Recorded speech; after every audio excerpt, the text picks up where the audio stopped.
आप सबों का पार्ट 2 में स्वागत है। देखो, ये जो भ्रष्ट हैं, चोर हैं, क्या स्वर्गीय नारायण सिंह के पालतू कुत्ते हैं, या ये नए शाखा प्रबंधक जो है वो पालतू कुत्तों में परम पालतू कुत्ते हैं, ये मैं नहीं कह रहा हूँ। ये नए शाखा प्रबंधक श्री गौतम ने जो चीज़ें लिख के दी है लोक शिकायत में, उन सभी चीज़ों से ये सारी बातें प्रकट होती है। मेरा तो कहना भी नहीं है। अब है केसेस। देखो, मुझे सितंबर महीने में ही केस करने के लिए कहा गया था, जब आधुनिक जयचंद के द्वारा सीओ ऑफिस में प्रॉब्लम किया गया, तो सीओ ऑफिस से मुझे लिख के दे दिया गया था और कहा था कि कोर्ट में केस कर देने के लिए वहां पे सारी मामले की सुनवाई होगी। या तो आप डीसीएलआर कोर्ट चले जाइए, या आप उसी समय कहा गया था लोक शिकायत में जाने के लिए, बट मैंने इसलिए केस नहीं किया। मेरा तो पोजीशन है ही, मैं जमीन नहीं खरीदता तो भी मेरा पोजीशन निकलता। देखो, मैंने जज से बात की थी, जज ने मुझे कहा था जिस आधार पर ये लोग रहते हैं उसी आधार पर आपका भी पोजीशन निकलता है। तो आपको खरीदने की आवश्यकता नहीं है, लेकिन आप खरीदते हैं तो अच्छी बात है। अगर मैं केस करता तो मेरा तो पोजीशन निकलेगा ही, इन लोगों का सारा चीज चला जाता है, इसलिए मैंने केस नहीं किया। और केस में कोई सुनवाई नहीं, ज्यादा समय नहीं लगने वाला है। पहला हियरिंग में ही यह बात क्लियर होगा, जिस आधार पर ये लोग रहता है, अर्न करता है, कमाता है, उसी आधार पर मैं वहां जा सकता हूँ। ये बातें क्लियर है। मैंने कम ही जमीन खरीदी है, बाकी जो मेरा हिस्सा है वो मेरी जमीन से सटे हुए निकलेगा, क्योंकि सारा कंस्ट्रक्शन स्वर्गीय नारायण सिंह के द्वारा बनाया गया है। ना कोई शालिग्राम सिंह के द्वारा कोई कंस्ट्रक्शन हुआ है, ना ही उसके बच्चे के द्वारा, क्योंकि उसका तो खुद भरण पोषण जो है स्वर्गीय नारायण सिंह के द्वारा किया गया है। तो चलो हम लोग आगे बढ़ते हैं और देखते हैं क्या क्या मसला है।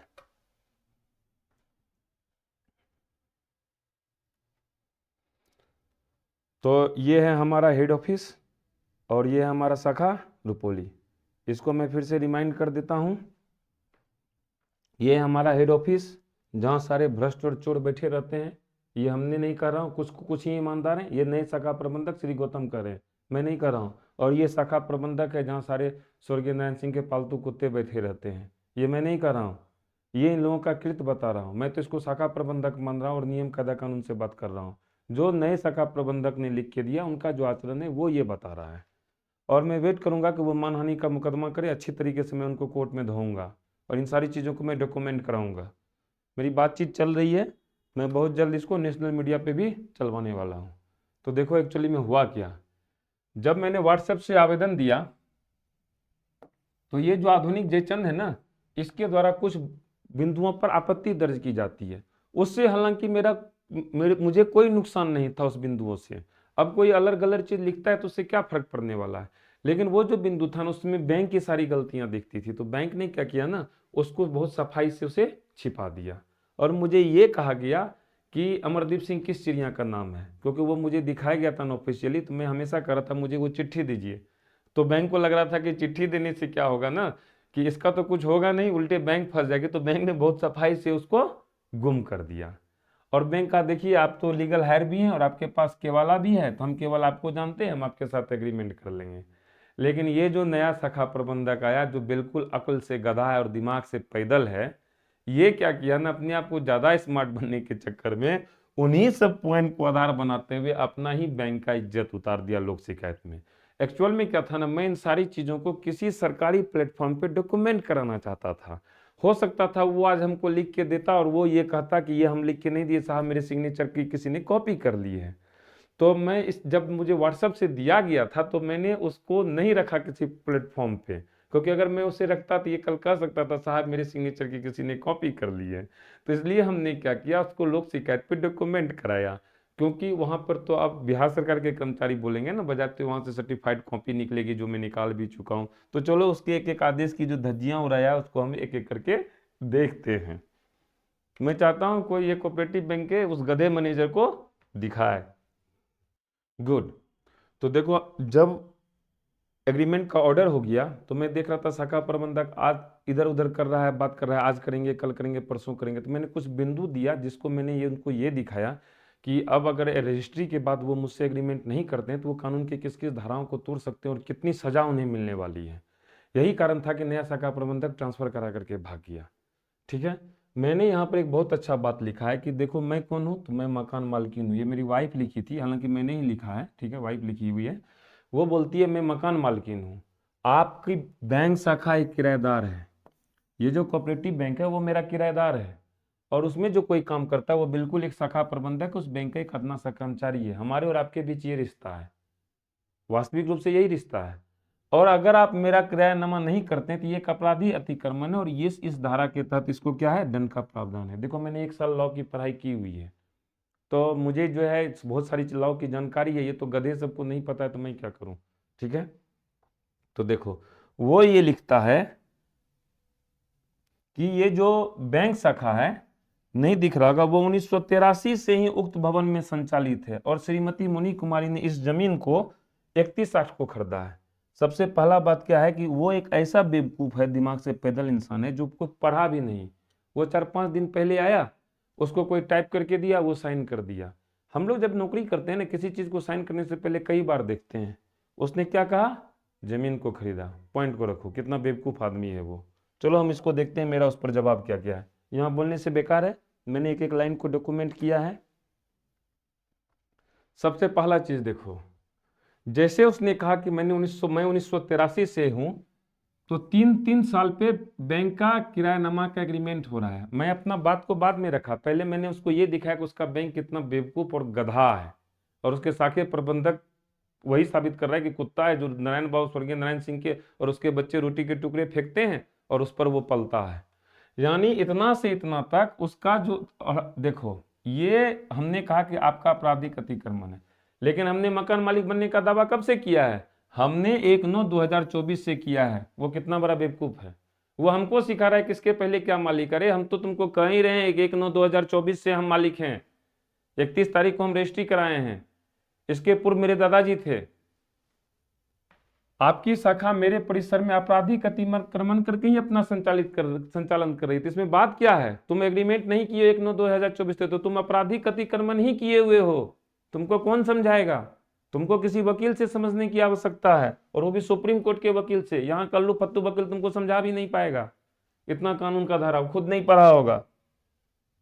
दूसरा बात, मेरा केवाला को अगर वो पढ़ा होता, या प्रधान शाखा का ही हेड ऑफिस का वो लेटर पढ़ा होता, तो उसमें लैंड और स्ट्रक्चर का बात है। मैंने कोई जमीन नहीं खरीदा है, मैंने घर को खरीदा है।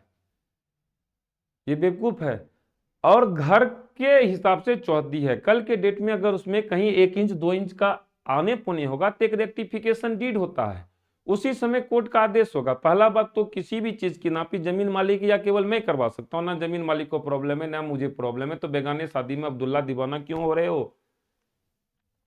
और अगर कोई अब्दुल्ला दीवाना भी होता है, वो 4-5 लाख खर्चा करके अगर जमीन का नक्शा ये निकाल देता है, साहब 2 इंच उत्तर चला गया 2 इंच पूरब चला गया, तो मेरे लिए और अच्छी बात है, तुम निकाल दो। उसी समय जमीन मालिक को कोर्ट का आदेश हो जाएगा, वो मेरा रेक्टिफिकेशन डीड ठीक हो जाएगा वो तो। और दूसरा बात क्या है ना कि हमारा जो केवला है उसमें लॉन्गिट्यूड लेटीट्यूड लिखा हुआ है। मैं तुम्हें ज्योग्राफी की एक बात बताता हूँ, अगर आप मेरी वीडियो देखेंगे तो ये एक एजुकेशनल चैनल है। ज्योग्राफी जब आप पढ़ेंगे, या मैं जब आपको ज्योग्राफी पढ़ाऊंगा, तो उसमें जो कोई प्लेस होता है, अक्षांश देशांतर हम लोग हिंदी में पढ़ते हैं, अंग्रेजी में उसको हम लॉन्गिट्यूड एंड लेटीट्यूड कहते हैं। 6 क्लास में ही पढ़ना है, कोई बड़ी ये चीज भी नहीं है। तो किसी भी प्लेस को उसी से नापा जाता है। तो अब जो किसी प्लेस की रजिस्ट्री होती है उसमें लॉन्गिट्यूड लेटीट्यूड लिखा हुआ होता है, फोटो है कि यही घर है, तो घर का चौहद्दी है, इसमें जमीन से कोई लेना देना नहीं है। लेकिन कोई गधा अगर 6 लाख 7 लाख खर्चा करना चाहता है तो वो करे ना, मुझे क्या दिक्कत है। ठीक है, पहला तो अंचलाधिकारी उसके कागज के आधार पे नापी करवा भी नहीं सकती है। अगर वो नापी करवा भी नहीं सकता है, अगर वो करवाता है तो वो खुद ब खुद दोषी हो जाएगा। और अंचलाधिकारी को कोई पावर नहीं है किसी जमीन का, मैं क्लियर कर दे रहा हूं। अंचलाधिकारी सिर्फ रेवेन्यू जनरेट कर सकता है। ठीक है, किसी लैंड पर से किसी को हटाने का अधिकार सिर्फ सक्षम न्यायालय को है। ठीक है, इसके बाद भी होता है किसी के पास रसीद है, सारा चीज है, तो वो, और सक्षम न्यायालय डीसीएलआर कोर्ट भी एक सक्षम न्यायालय होता है। हमने जो रजिस्ट्री कराई है वो एक ऑलरेडी डीसीएलआर कोर्ट का पेपर है, वो एक कोर्ट का पेपर है। कोर्ट के पेपर को सिर्फ एक कोर्ट के पेपर से तय किया जा सकता है। तो चलो उस बात पर हम जाते हैं, यहां पर आते हैं। फिर हमने उसको कहा, यानी 3 साल के अंतराल पर कुल 14 बार आपने कानून की धज्जियां उड़ाई। और सबसे बड़ा बात, बैंक कहां फंसा, जो भी रेंट एग्रीमेंट होता है 11 महीने से ऊपर का, इसलिए लोग 11 महीने का इसलिए कराते हैं कि 11 महीने तक अगर आप रेंट एग्रीमेंट को नहीं भी रजिस्टर कराते हैं तो कोई बात नहीं है। रेंट एग्रीमेंट को आपको जब रजिस्टर्ड कराना होता है 11 महीने के बाद, तो आपको टीडीएस भी देना पड़ता है। ये खास करके ये जयचंद और बाकी लोगों के लिए है। तुम जो किराया ले रहे हो और वहां जब तुम कहोगे कि साहब हमको किराया देता है, तो तुम्हारी टीडीएस की बात होगी। 40 साल के टीडीएस की बात होगी। तो जितना तुम कमाए हुए नहीं हो ना, और जितना तुम कमाओगे नहीं भी ना, उतना सरकार को भरना पड़ेगा। सीख लो पहले, यहाँ देख लो, समझ में नहीं आ रहा है कहाँ तुम जा रहे हो। धज्जी उड़ा देंगे हम अकेले तुम्हारी।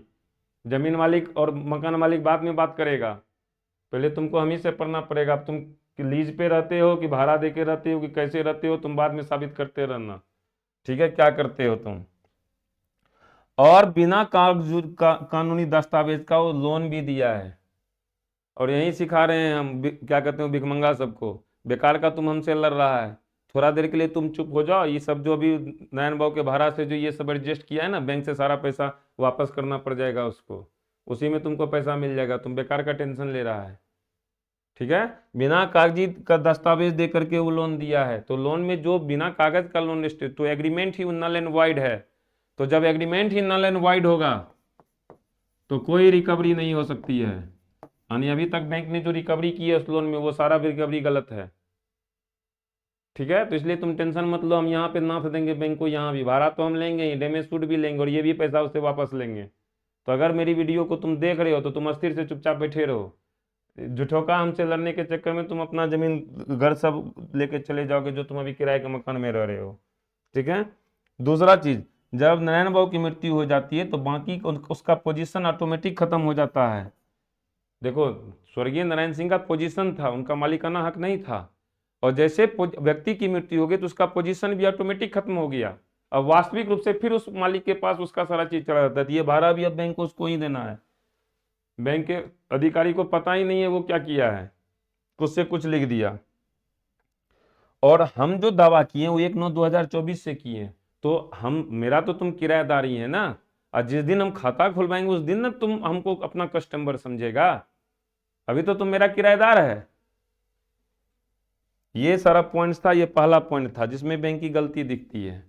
हम बाद में कुछ केस भी फाइल किए, उस पर हम बीच में आएंगे। दूसरा बिंदु था, हम उसको ये समझा रहे थे कि देखो, अगर तुम ट्रांसफर करना चाहोगे तो तुमको BLBC और DLBCC में इसकी देनी पड़ेगी, उसमें 2 साल लगता है। और अगर आप बिना मर्जी के रहते हैं तो इंडियन कॉन्ट्रैक्ट एक्ट के इतने के तहत इतना को उल्लंघन। एक्चुअली में किरायानामा भी जो था वो एक प्रकार का कॉन्ट्रैक्ट है, तो ये सब धारा का उल्लंघन है, ये हम उसको समझा रहे थे।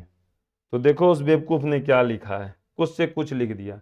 पहले तो वो जो लिखा, पहला में तो अपना बैंक का गलती देखा, अब जो वो लिखा है ऐसा सब डेट का चर्चा किया है जो वास्तविक रूप से कहीं है ही नहीं।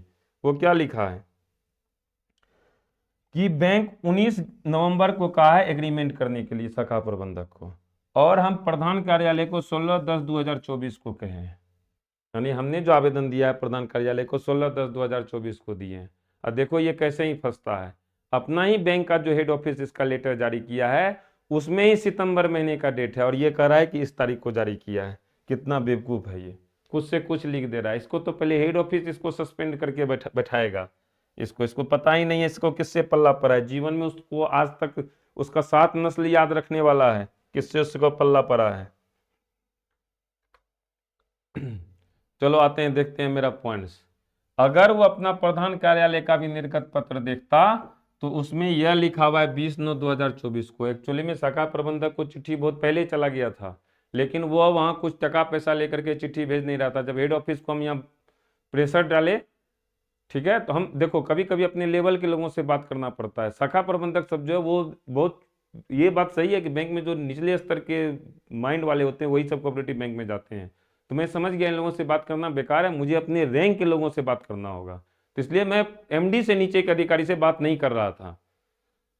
तो जब मैंने वहां प्रेशर दिया तो उन लोगों ने प्रेशर दिया, तो उसने 20/9/2024 को हेड ऑफिस भेजा। तो 16/10/2024 क्या है, इसको समझ में ही नहीं आ रहा है। वह कह रहा है कि इनको हमने एग्रीमेंट करने के लिए कहा था, आप आइए हमारे यहाँ एग्रीमेंट कीजिए। अरे तुम मेरा किराएदार है, तुमको हम जहां बुलाएंगे तुम वहां आएगा, और तुम मेरी बात को काटेगा तो हम तुमको कोर्ट में बुलाएंगे।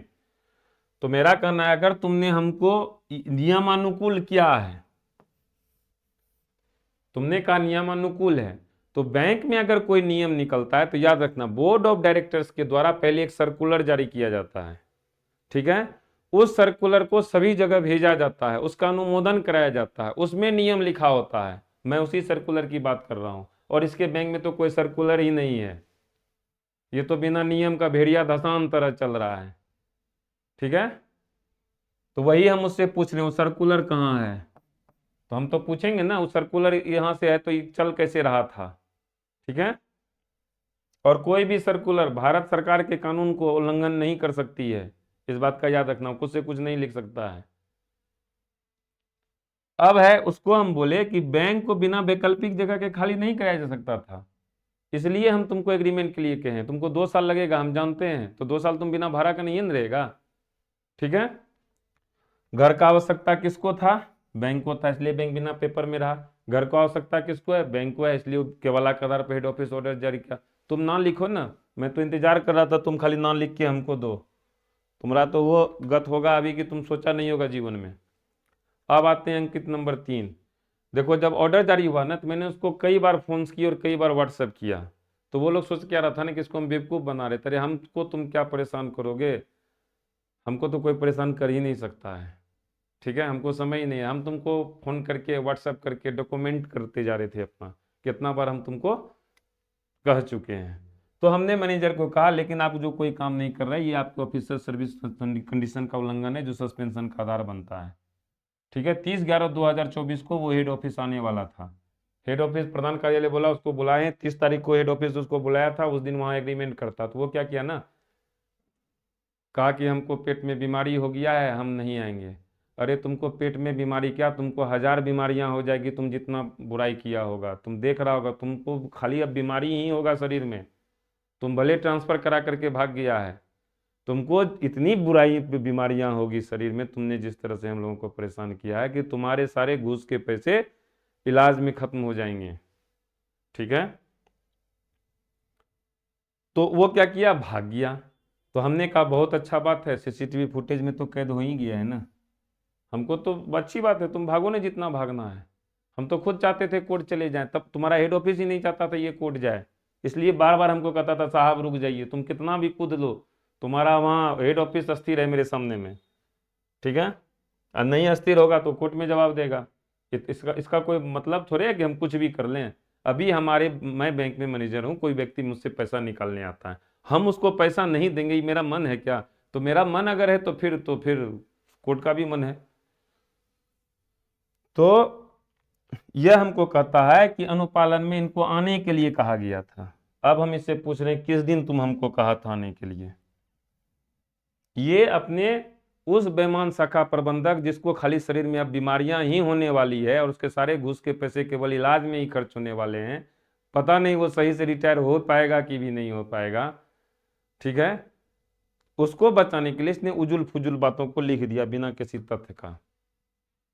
हम पूछे हैं और तुम्हारा हेड ऑफिस कह रहा है, हम इसी बात पर राजी हुए थे कि हेड ऑफिस में एग्रीमेंट होगा, अब तुम हमको ही कह रहा है कि आप बैंक आइए, तुम्हारा हेड ऑफिस हमको बैठा के रखता है कि वहां उसको बुला रहे हैं।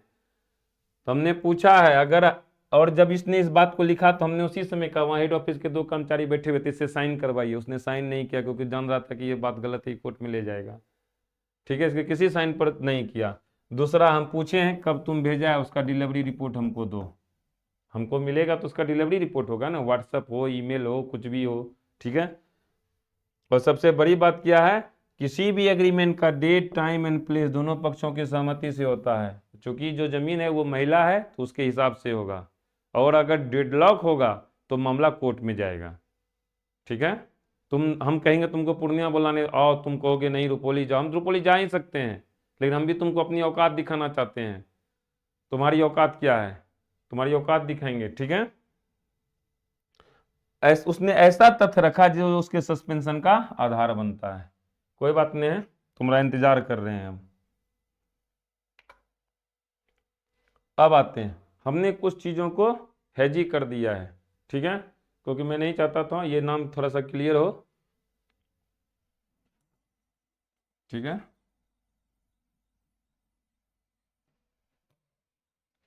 देखो 7 सितंबर को जब हम वहां गए थे तो ये जो आधुनिक जे चंद है ना, ये छिप के बैठा हुआ था, मुझे इसका अंदाजा नहीं था, क्योंकि मैं एक सारा चीज नियम कायदा कानून से जा रहा था। ये बौखलाया बहुत, ठीक है, गाली गलौज किया, कुछ भी किया, तो हम देखो हम जब बैंक गए थे तो हम सिंपल सा समझते हैं, बैंक में अगर किसी तरह की कोई घटना होती है तो बैंक मैनेजर को नियमतः FIR करना है, वो अगर उससे मिला हुआ है तो वो अपराधी है। इसका सिंपल सा मतलब है। तो इसलिए हम चले गए थे माता पिची का। जब ये लोग बौखलाने लगा तो थोड़ी देर के लिए मुझे लगा ये हो क्या रहा है, कहीं मैनेजर पागल तो नहीं है, कहीं मैनेजर अनुकंपा पे तो नहीं आया है, ठीक है, कहीं मैनेजर घूस दे करके तो नौकरी नहीं ले लिया है, कहीं ये पागल तो नहीं है। तो यहाँ पर ये सब सीआरपीसी का धारा का जो है उल्लंघन हुआ, तो उसको एफआईआर करना है। तो वो मैं उसको बता रहा हूँ, तुम जो एफआईआर नहीं किए और मुझे जो सूचना नहीं दे रहे हो, ये इस घटना का उल्लंघन है, ठीक है, मैं उसे ये बता रहा हूं।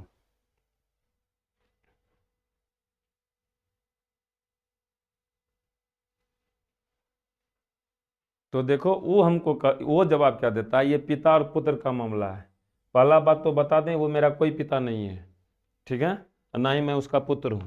कुछ भी लिख दिया ये गधा तरह, इसको समझ में नहीं आ रहा, पढ़ाता लिखता है नहीं, कुछ जानता नहीं है, कुछ भी लिख देता है। तो चलो अब आते हैं उस मसले पे। पहला बात समझो, कोई भी जो उसके हम पूछ रहे हैं क्वेश्चन, क्या तुम एफआईआर किया है, तो या तो हाँ कहेगा या तो ना कहेगा। दूसरा बात क्या है, कोई भी अगर पारिवारिक मामला होता है, पहले तो वो मेरे परिवार का कोई सदस्य नहीं है, ठीक है, अगर कोई पारिवारिक मामला होता है तो परिवार में सुलझेगा या अदालत में सुलझेगा, कि किसी बैंक में उसका पंचायती होगा, ये सोचने वाली बात है। और शाम के 6 बजे का ये घटना हुआ था, तो शाम के 6 बजे बैंक में कर्मचारी ही होगा ना, 5 बजे के बाद ताला लग जाता है, तो उसमें अंदर में वो बैठ के क्या कर रहा था। और हम जो गए थे मकान मालिक की हैसियत से गए थे, और तुम एक किराएदार हो, तो जो मसला हमारे बीच में उसमें वो क्या कर रहा है। मेरे पास कोर्ट का पेपर है, मेरे किसी पेपर को कोई कोर्ट का पेपर ही चैलेंज कर सकता है। यहां हम ऑलरेडी केस फाइल कर चुके हैं, किसके किसके ऊपर किए हैं ये हम नहीं बताना चाह रहे हैं, लेकिन इतना तय है, अगर दोबारा वो खड़ा होगा तो रानीगंज के भरगामा मोड़ से जो है मामले की अब शुरुआत होगी। उसको पता नहीं है किससे पल्ला पड़ा है, बदमाशी करने केवल उसी को नहीं आता है, ठीक है। इस बार जो है रानीगंज के भरगामा मोड़ से शुरुआत होगा। अब है, जब वो पिता पुत्र का बात किया तो वो ये कहना था, वो मेरा कैरेक्टर एसेसिनेशन करना चाहता, तो उसको हम बता रहे हैं, हमारा ट्यूशन पढ़ने के बाद जो है ना तुम्हारा जैसे अधिकारी बन जाता है, कई लोग नौकरी कर रहे हैं, और मेरा एजुकेशन का क्या लेवल है तुम मेरी वीडियो देख के सीख सकते हो। वैसे भी एक कहावत है, लीक लीक गाड़ी चले, लिकी चले कपूत, यह तीनों उल्टे चले शायर सिंह सपूत। तो जो अगर पिता गलत है, उसी रास्ते पे कोई दूसरा बेटा चल रहा है, तू कपूत है। समझ गया होगा कपूत हम किसको कह रहे हैं। और हम तो सिंह भी हैं और सपूत भी हैं, नाम में भी सिंह लगल है, दूसरा शायर भी है, कभी कभी गाना भी, कभी कभी कविता भी रचते हैं। तो ये सब क्या है, ये सब उल्टा चलता है और अपना रास्ता वो अपना ही बनाता है। हम तीनों हैं, हम सपूत भी हैं, ठीक है, सिंह भी हैं। तो उसी पे लिखता है, मेरी पत्नी लिखती है, आप चरणों की धूल हैं, जब हम मिलेंगे तो मेरा चरणों का टीका अपने माथा पर लगा लेना। चलो रहने देते हैं, अब आगे चलते हैं। और वो मेरा कोई पिता उता नहीं है। ऐसे भी मेरे पिता जो हैं वो उनको तो वो मंद बुद्धि हैं, ठीक है, उसको सोचने समझने की क्षमता का थोड़ा सा कम ज्ञान है। कोई भी व्यक्ति अगर उसके साथ रह लेगा तो वो उसकी ही बात करने लगेगा। यही कारण है कि मेरे चचा उसको अपने चंगुल से बाहर नहीं निकलने देते हैं। 5 दिन अगर वो वहां से निकल करके कहीं चला जाएगा तो तुरंत सही गलत का बीच का भेद करने लगेगा। लेकिन ये जो है ना जयचंद, उसको निकलने ही नहीं देता है, सोचने समझने का उसको मौका ही नहीं देता है। अगर कोई मेरी इस वीडियो को देख रहा है तो इतना एडवांस जा करके उसको सुना दे और कहे 5 दिन के लिए हरिद्वार चले जाए।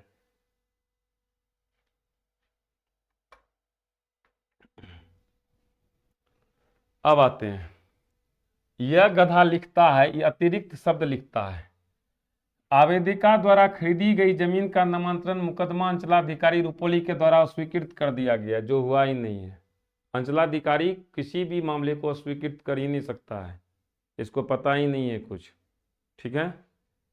क्या सब होता है, इसको कोई कानून नहीं, इसको कहो कि लॉ का कानून हमसे आके सीखे। दूसरा चीज कहता है, इसी जमीन पर ही बैंक अवस्थित है, इसका परिसीमन प्रमाण पत्र उपलब्ध नहीं कराया गया। बैंक जो है, इस गधे से मैं ये पूछना चाहता हूं, यह बैंक जमीन पर है कि मकान में है। मकान में है तुम्हारा बैंक, फिर मकान से जमीन की बात आती है, तो जब मकान ही रजिस्ट्री हो गया तो जमीन कहाँ गया है। कुछ से कुछ लिख दिया, इसका परिसीमन प्रमाण पत्र, ठीक है, तो इस पर मेरा जमान है। पहला बात हम क्लियर कर देते हैं, कोई अस्वीकृत नहीं है। अंचलाधिकारी तभी किसी डीड को, किसी म्यूटेशन को स्वीकृत कर सकता है जब सेम डीड का दो व्यक्ति हो, ठीक है। इसके अलावा वो कुछ नहीं कर सकता है। और अगर वो रद्द कर भी देता है तो जमीन मालिक ही उसके ऊपर केस करेगा, हमको कोई जरूरी नहीं है। अब मोटेशन का क्या रोल है वो भी हम आगे आकर के बता रहे हैं। थोड़ा सा जिन लोगों को भी थोड़ा मोटेशन में प्रॉब्लम होता है, कृपया इस वीडियो को देख लें, आराम से कान में तेल दे करके सोए रहे। पहला, हम उसको बताए कि तुम मेरे और बैंक के बीच के संबंध को भूल गया, हम मकान मालिक हैं। और सर्वोच्च सुप्रीम कोर्ट स्पष्ट शब्द में कहा है, अगर किसी का टाइटल डीड में प्रॉब्लम भी है तो भी किराएदार उसके टाइटल डीड को क्वेश्चन नहीं कर सकता है। तो तुम ये बात बोलने का अधिकारी ही नहीं हो कि इसके पास ये कागज नहीं है। तुम अगर बोलोगे भी कोर्ट में तो तुम्हारे बात को तुमको डांटा जाएगा, ये कोर्ट के आदेश का मानना है, ठीक है। दूसरा, ये जो गधा है ना, ये बुक के ज्यादा बजाय फेसबुक पर सक्रिय है। जब आधुनिक जेचन के द्वारा दवा प्रॉब्लम क्रिएट किया गया तो एक तो उन लोगों ने गलती की, जो भी कर्मचारी था। अगर कोई कुछ भी किया है तो तुम मेरे किसी कागज को वापस नहीं कर सकते हो, लेकिन उसने कुछ कारण लिख करके हमको वापस कर दिया, यहाँ विवाद उवाद है साहब, इस सब चीज में क्यों पड़ेंगे, आप ऐसा कीजिए ना, इधर का निराकरण कर देते हैं तब आपका करेंगे। हम सोचे बहुत अच्छी बात है। तुम अगर सरकार का कर्मचारी होते हुए भी सरकार को रेवेन्यू नहीं देना चाहते हो तो ये तो तुमको सोचने वाली बात है ना। किसी व्यक्ति का, हम बैंक में नौकरी करते हैं तो हमको बैंक के हित के लिए सोचना है। अब कोई सरकारी कर्मचारी रहते हुए भी वो अब नहीं करना चाहता है, सरकार को रेवेन्यू नहीं जनरेट करके देना चाहता है, तो इसमें हम क्या कर सकते हैं? हम उसको, उससे बड़ा पदाधिकारी थोड़े हैं जो हम उस पर एक्शन लें। तो मत करो, जमीन मालिक केस करेगा कि हमसे रेवेन्यू ले रहा है। तो उसको हम जो है ना बाद में टेक्निकली जो है ना हाईलाइट किए थे, क्योंकि हम देख रहे थे कि ये बिना मतलब का मेरा पेपर लटकाया हुआ है। हम सोचे अगर इसको हम थोड़ा सा लीक कर देते हैं तो इसको मौका मिल जाएगा कुछ ना कुछ उजुल फुजुल लिखने का, और जैसे उजुल फुजुल लिखेगा बस हम मामले को कोर्ट में लेके चले जाएंगे। वास्तविक रूप से क्या था ना, हेड ऑफिस हमको आश्वासन देता था कि ये एग्रीमेंट कर लेगा, मैनेजर भी कहता था आ जाएंगे कल आएंगे। हमने सोचा अगर इस तरह का कोई सुविधा निकाल देते हैं तो ये कुछ ना कुछ तो लिख के देगा, तो बस हमने वो कर दिया। अब आते हैं म्यूटेशन पे। सुप्रीम कोर्ट का स्पष्ट कहना है म्यूटेशन कोई जमीन का पेपर नहीं होता, ये सिर्फ पैसा लेने का रेवेन्यू का सरकार का जरिया है। अब अगर सरकार को चाहिए तो ले, सरकार अगर हमसे नहीं चाहती तो हमसे नहीं ले, जमीन मालिक तो दे ही रहा है ना। अब उसका रेवेन्यू कम होगा और उसके बदले में हम देंगे। वैसे भी हमको टेंशन नहीं है, अभी क्या कहते हैं, सब जमीन का सारा चीज हो ही रहा है, हम पेपर देंगे अपना परिसीमन करा लेंगे, हमको सबसे कोई टेंशन नहीं है, ठीक है। और कोई हमको नहीं कर सकता है। दूसरा बात, मेरे टाइटल डीड में कोई डिफेक्ट है ही नहीं, बेवकूफ है। और इसी आधार पर अंचलाधिकारी द्वारा जमीन का नामांतरण मुकदमा खारिज किया ही नहीं जा सकता है। और इसको अगर पढ़ने की जरूरत है तो एक जजमेंट हम लिखे उसको ही पढ़ ले, बेवकूफ है ये। आगे बढ़ते हैं। अब आते हैं, ब्रह्मांड में कोई ऐसा घर है? कोई ऐसा घर नहीं है जैसा घर वहां पर है। इसी आधार पर अंचलाधिकारी कभी मोटेशन को रद्द नहीं कर सकता है, उसके द्वारा सिर्फ डिले किया जा सकता है, ठीक है। तो अब करे डिले, हम अप्लाई नहीं करेंगे, बात खत्म है। हम अप्लाई किए थे, आप वापस कर दिए तो हम क्या करें उसके लिए। दूसरा बात, उस गधे को हम कहें घर खरीदी गई है जमीन नहीं खरीदी गई है, तो तुम जमीन का बेकार बात करता है, तुम घर का बात करो। पागल है तुम क्या? सिर्फ जमीने का हम 2.5 लाख रुपया, घर का ही 2.5 लाख रुपया हम पे किए हैं। अब फिर भी अगर तुमको जो है पहले भी म्यूटेशन रसीद मांगा गया था तो उसको हम कहते हैं सुप्रीम कोर्ट का कई जजमेंट है, ठीक है। और इसको छोड़ो, जिनका दाखिल था उसका मृत्यु के साथ ही खारिज हो गया वास्तविक रूप से। आगे बढ़ते हैं। और जब उसको इतना चीज चाहिए तो उसको तो बैंक खाली करके वैसा जगह जाए ना जहां उसको जाने की जरूरत है। हम उसको कहाँ रहे हैं तुम रहो, तुम्हारा बैंक को औकात ही नहीं है हमको भाड़ा देने का।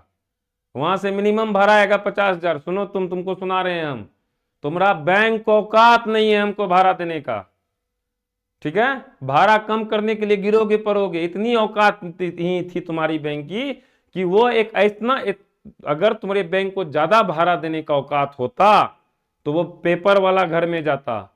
उसने बिना पेपर वाले घर को इसलिए लिया था क्योंकि उसको भाड़ा देने की औकात नहीं थी। इस बात को तुम कान खोल के सुन लो, ये हम तुमको नहीं कर रहे हैं, तुम्हारे पूरे जो सरकारी गैर सरकारी बोर्ड के मेंबर सबको कर रहे हैं। 1983 में जो भी था उसके लिए हम कर रहे हैं, उसको औकात ही नहीं थी भाड़ा देने की। क्योंकि जब भी वो किसी पेपर वाले घर में जाता तो कोई पेपर वाला घर एक उचित भाड़ा मांगता। तुम्हारे बैंक को औकात नहीं था, इसलिए उसने बिना पेपर वाला घर में एग्रीमेंट किया बहुत कम पैसे में। और अभी भी औकात नहीं है तुम्हारे बैंक को, तुम हमको भाड़ा दे सको, क्योंकि हम पेपर वाला हो गए हैं। मेरी जो डिमांड होगी वो बहुत ज्यादा होगी, वो जो डिमांड होगी वहां के परिप्रेक्ष्य में होगी, और तुम्हारे बैंक को औकात ही नहीं है। ठीक है, तुम्हारी औकात की तो छोड़ो, हम तुम्हारे बैंक की औकात की बात कर रहे हैं। और कहे तो हैं 30 रुपया प्रति वर्ग फीट के दर से देने के लिए, लिखे हुए हैं 30 रुपया प्रति वर्ग फीट की दर से पर महीना देने के लिए 30,000 भाड़ा होता है। औकात है तुम्हारे बैंक को देने का? लेकिन वहां देगा पब्लिक, और हम सरकार को जो है ना उसका टीडीएस भी पे करेंगे और इनकम टैक्स भी पे करेंगे। ठीक है, तुम्हारे बैंक को औकात ही नहीं है। तब मेरा कहना है, क्या तुम संस्कार विहीन और चरित्र विहीन पैदा हुए हो? अगर तुमको इतना ही प्रॉब्लम है तो तुम शाखा को दूसरा जगह लेके जाओगे ना। फिर करें, औकात ही नहीं है इसलिए लेके नहीं जा रहा है, औकात रहता तभी तक लेके चला गया रहता है। इस शाखा प्रबंधक, लेकिन बात करता है अंचलाधिकारी की तरह जो जमीन के मालिक हैं। और इस गधा को पता नहीं है, हमको साफ कहा है आप कोर्ट में केस फाइल कीजिए, अगर ये कुछ लिखता है तो प्रधान कार्यालय आपके तरफ से होगा, लेकिन हम इसके ऊपर तो करेंगे नहीं, हम तो प्रधान कार्यालय के ऊपर करेंगे, बाकी चलेगा। इसलिए पुराना मैनेजर भाग गया। नेक्स्ट वीडियो, मेरा इरादा नहीं था, लेकिन ये जो है ना, उस दिन जब हम पहली बार उस घर में प्रवेश कर, बगल का जो ये विद्यालय है, ये स्वर्गीय नारायण सिंह के द्वारा बनाई गई है, ना शालिग्राम सिंह तोमर के द्वारा स्थापना की गई, ना कि उसके बच्चे के द्वारा। यहाँ तक कि उसके बच्चे का पालन पोषण, भूखे पेट में अन्न और नंगे कपड़े पर, नंगे तन पर कपड़े, सभी उन्हीं के द्वारा दिया गया, सबको, हम लोग के भी ऊपर। ठीक है, तो उसको औकात ही नहीं है। तो ये हम इसलिए ये जो नेक्स्ट वीडियो इसी पे बनने वाली, इसको हम बताना चाह रहे हैं तुम में कितनी फटी हुई, तुम अपना फटे हुए शर्ट को और अपने फटे हुए कपड़े को देखो, दूसरे को तुम ये नहीं देखो कि वो कोट पहना हुआ है तो भैया रेमंड के कोट नहीं पिन लके, ब्लेजर पिन लेके, तो तुम वो मत देखो, अपना फटा हुआ चीज देखो। तुम्हारा स्कूल हम बंद करवा देंगे। ठीक है, तुम अच्छे तरीके से इसको समझ लो। तुम किस हक से हमको कहा था तुम इस कैंपस में नहीं घुस सकते हो? तुम पहले मालिक हो इसका। आ रहे हैं, तुमको भी हम बताते हैं।